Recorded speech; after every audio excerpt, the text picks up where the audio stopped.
Protes penangkapan Dr. Richard Lee, kuasa hukum Lee akan lapor Presiden Jokowi. Keluarga tak terima Dr. Richard Lee dijemput paksa oleh polisi. Menurut sang istri, Richard Lee dijemput seperti penjahat teroris membuat dirinya akan melapor ke Presiden Jokowi. Kuasa hukum dan istri Richard Lee akan ke Polda Metro Jaya pada Kamis 12 Agustus 2021 hari ini. Rasman, Arief Nasution, dan Reni Effendi akan menyambangi Polda Metro Jaya sebagai langkah hukum sekaligus bentuk protes mereka. Rasman kemudian mengancam penyidik yang menangkap Richard Lee jika ada hal-hal yang tidak diinginkan terjadi, ia siap menuntut pihak penyidik. Sekedar informasi, video Richard Lee dibawa paksa kepolisian beredar usai diunggah di Instagram Story sang istri. Istrinya pun sempat histeris dan menangis meminta penjelasan dari pihak kepolisian terkait alasan sang suami harus dibawa paksa tanpa pemberitahuan.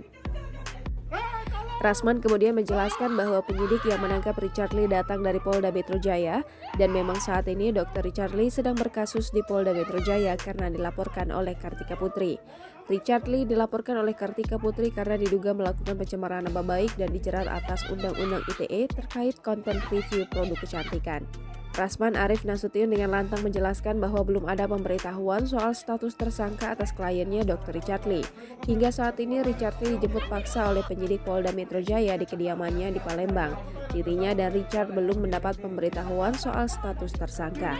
Rasman menilai penangkapan Richard Lee terkesan terlalu terburu-buru tanpa adanya pemberitahuan terlebih dahulu.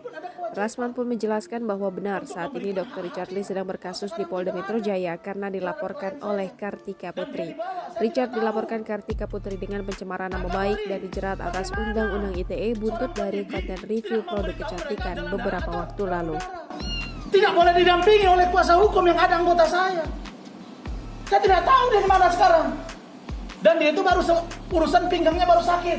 Terjadi apa-apa, saya akan tuntut kalian dan saya bawa persoalan ini sampai kepada Kompolnas, Kapolri, Komisi 3 DPR dan Presiden. Karena saya sebagai salah satu jubirnya Pak Jokowi Ma'ruf Pilpres kemarin, kita punya prinsip menegakkan hukum, kata Pak Jokowi, dilakukan dengan tidak boleh atas kepentingan siapapun, kelompok siapapun, harus dengan cara yang benar,